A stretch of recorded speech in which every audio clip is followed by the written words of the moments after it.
Happy to talk, answer any questions anyone has. You can ask them now in public, or you can come up to me personally. Yeah. Okay, can you touch upon the connection between eating less meat and eating more plants and protecting our oceans? Great question. So the question is, can we talk a little bit about eating less meat and eating more plants and protecting our oceans? So, well, I should say that I stand corrected, because when I'm referencing meat, I'm not even just talking about meat. Today we touched on meat from the land, but meat from the ocean is another big one. So a couple things there that are, many things. Overfishing is an incredible one. That's the first thing that comes to mind for me. That's something I'm very passionate about. The commercial fishing industry is causing lots of problems. They're not hand selecting the fish they want to pull out. They're dropping huge nets and pulling everything out, with mass consequence to the types of species that we have in our ocean. And in terms of dictating the consumer. So an example, we all love tuna, we all love salmon, we all like eating sushi.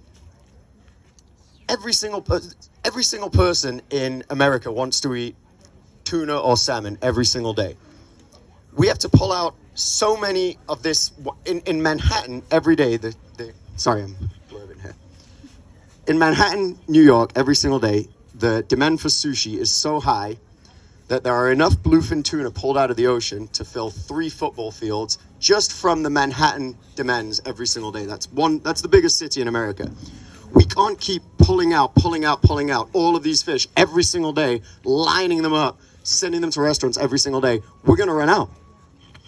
So overfishing is a huge one. We probably need to eat less fish. We probably need to eat wild caught fish if we're going to eat fish. And we need to select species that are sustainable, that are not detrimental or consequential to our environments and to our... The ocean has a natural balance of species, of animals, of predators, of prey, of wildlife. We're throwing those greatly off balance. The oceans are hugely consequential for our atmosphere, for what we breathe. And without the oceans functioning properly, we can't function here as much. So as much attention as we pay to the amount of meat we eat and what we do for ourselves in terms of meat, we also need to think the same with fish, even though traditionally most people think, oh, well, fish is much healthier than meat. And that is true, calorically, fat-wise, etc. That may be true, but there are consequences of eating seafood just the same as there is eating too much meat. Mm-hmm.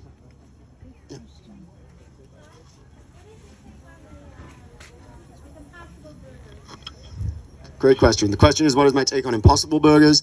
I think they're delicious. I think it's awesome that there is a non-meat alternative that tastes really close to meat that most people can't even determine. But I also don't love processed ingredients. And a lot of these things that are trying so hard to get the texture, the flavor, the juiciness of beef, you're making these things in a lab, not necessarily in a kitchen. So I like to count the amount of ingredients more than the amount of calories necessarily. And when you look on the back of the ingredients for these things, there are many of them. So as a day-to-day meat substitute, not my favorite thing. As a treat, they're delicious.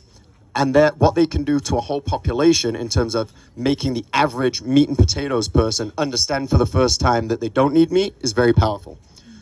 So I love the fact that you're seeing them in many fast food restaurants. Not my favorite thing to eat personally, but the fact that there are people that would normally go and eat a crappy cheeseburger are now maybe tasting the Impossible Burger and liking it.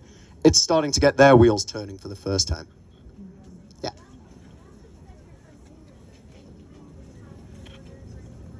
They are. Surprisingly, England, I would say, is a little more advanced in terms of its overall awareness of personal and environmental health relating to food. There's a lot more vegan food labeled in supermarkets. There's a lot more non-dairy milks available. Many coffee shops don't charge extra for non-dairy milk there, which is a real gripe I have here. Non-dairy milk is significantly cheaper than dairy. You don't have to get it from a cow, and there's no reason on earth why someone should be charging extra to get that. They should be charging less to get that and more if someone wants the real thing.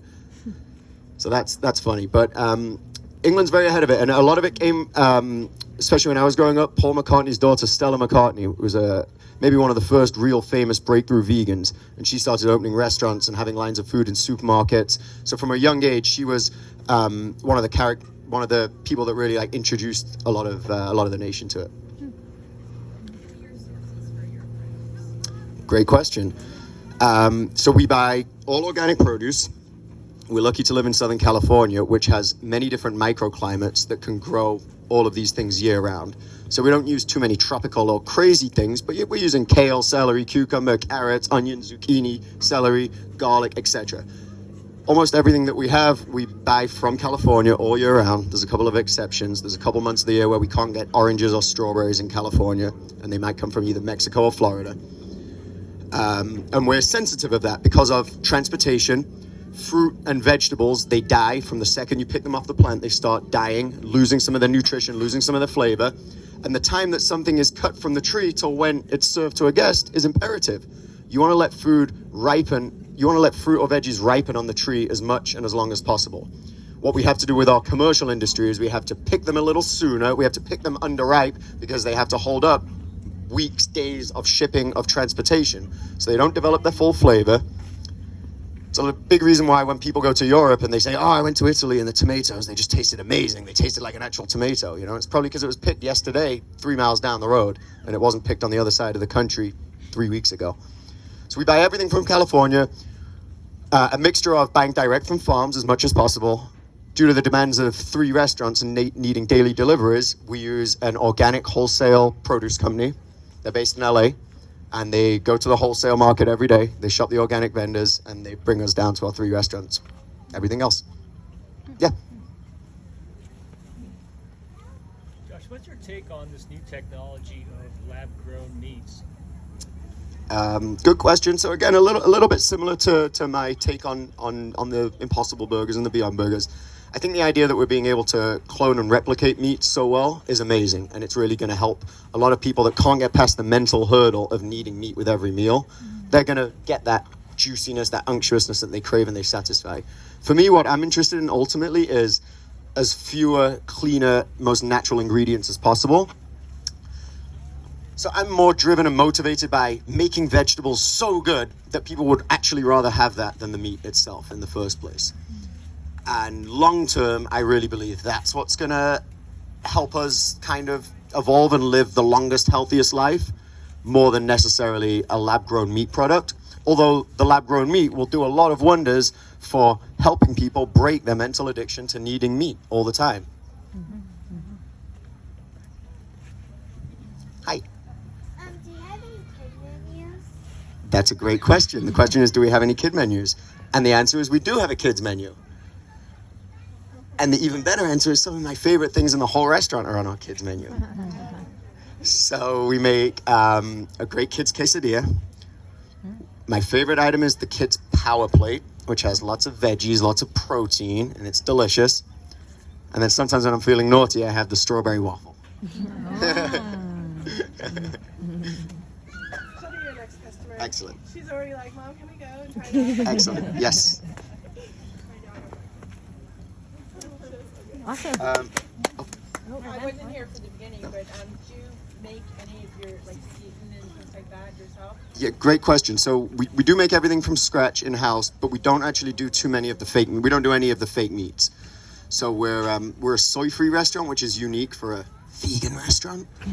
Our stance is we prefer to make everything from vegetables. So rather than make like fake replications of what people might traditionally be used to eating, I just want to make vegetables so delicious that a vegetable doesn't have to be the side dish. That can be the main event. Do you have beans and things like We that? do use lots of beans. Yeah, we use beans. If you were to do soy, what would you recommend would be the best soy? So I think with soy, it's important, absolutely organic, non-GMO. Much of the soy that's grown in the country isn't intended for human. It's intended for animal feed, and it's intended for oils, nasty processed oils. So it's not being grown with too much care, and it's being heavily, heavily sprayed with lots of cancer-causing chemicals. So soy absolutely needs to be organic, non-GMO. Those are a must. I do eat soy myself. I enjoy tofu. I think it's delicious and can be a great protein source. I'm just aware that if I'm replacing meat and replacing 3 meals a day with soy, in the long run, I'm probably not doing myself too many favors either. So soy in moderation, organic, non-GMO, absolutely no problem. Does it have to be fermented? It does not, but but everything gets better and more digestible, and the nutrition becomes a lot more unlockable when it's fermented. So the fermented form of tofu, so soy tofu, the fermented form of tofu is tempeh, which many people have heard. So tempeh is tofu that has been fermented, essentially. So a little more nutrition, a little extra. Yes. Working with jackfruit. Yes, great question. We use lots of jackfruit. Okay, good. And jackfruit. Do we run out? It's okay. I can just talk. So we use lots of jackfruit. Jackfruit is the staple in our best-selling dish called the Fiesta Bowl, which I would recommend everyone to try. It's Mexican leaning. It's a tiny bit spicy. What's interesting about jackfruit is if you use it before it gets ripe, it doesn't develop any sweetness. The meat of the fruit shreds and looks just like pulled pork. So we shred it all, we get it in a huge bowl, and we marinate it like you would marinate a thing of carnitas. We use a really authentic Mexican red chili marinade. We grill it, it gets a little crispy, it's a little smoky, it's a little spicy. It looks, feels, tastes like pulled pork. It's really, really good. Do you have breadfruit too? We don't do breadfruit, but I've had that. that's in cool. Hawaii. It's Yeah, really good. yeah, that's cool. Yeah, we try and one of the other questions, we try and source as much from California as possible. So we I try. have seen it here, but I don't know if you can grow I'm not sure if it grows. It may do, it. and Might be able to, we- because Hawaii has a kind of temperate climate. like yeah. we do. What I love about Southern California in general is there are so many microclimates in Southern California. Deserts, coastal, forests, valleys. You can really grow, and there's so many cultures that live here. You know, all the Asian cultures, all the Middle Eastern cultures, and all these cultures bring with them their own set of fruits and vegetables, many of which you can grow here. When you go to the farmers markets here, it's unlike anywhere else because every other city in the country, the farmers markets all have kale, cucumber, celery, carrots, but they don't have the Japanese specialist, the Korean specialist, the Persian specialist. We're very, very lucky here to have these amazing microclimates, and we can grow so much. Ready? All right.